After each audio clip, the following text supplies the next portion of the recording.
Bangladesh supreme court high court বিভাগের বিচারপতি জনাব এ.কে.এম. আসাদুজ্জামান মহোদয়, বিচারপতি জনাব ফারাহ মাহবুব মহোদয়গণ মন্ত্রণালয়ের আইন ও বিচার বিভাগ কর্তৃক গত 10-14-1431 বঙ্গাব্দ 24 মার্চ 2025 খ্রিস্টাব্দ তারিখে প্রজ্ঞাপন জারি করা হয়েছে।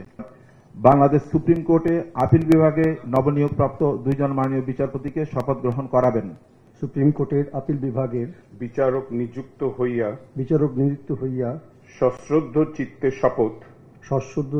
শপথ করিতেছি যে আমি আইন অনুযায়ী ও বিশ্বস্ততার সহিত আমার পদের কর্তব্য পালন করিব।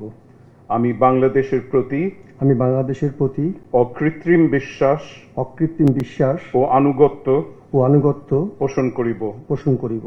আমি বাংলাদেশের সংবিধান ও আইনের রক্ষণ সমর্থন ও নিরাপত্তা বিধান করিব। এবং আমি ভীতি বা অনুগ্রহ অনুরাগ বা বিরাগের বশবর্তী না হইয়া সকলের প্রতি আইন অনুযায়ী যথাবিহিত আচরণ করিব। ফারাহ মাহবুব মহোদয়কে আপিল বিভাগের বিচারক হিসেবে শপথ গ্রহণ করানোর জন্য সবিনয় অনুরোধ করছি। আমি ফারাহ মাহবুব সুপ্রিম কোর্টের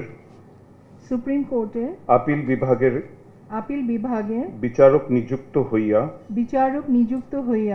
সশ্রদ্ধ চিত্তে শপথ করিতেছি যে আমি আইন অনুযায়ী ও বিশ্বস্ততার সহিত আমার পদের কর্তব্য পালন করিব। আমি বাংলাদেশের প্রতি অকৃত্রিম বিশ্বাস ও আনুগত্য পোষণ করিব। আমি বাংলাদেশের সংবিধান ও আইনের রক্ষণ সমর্থন ও নিরাপত্তা বিধান করিব। এবং আমি ভীতি বা অনুগ্রহ অনুরাগ বা বিরাগের বশবর্তী না হইয়া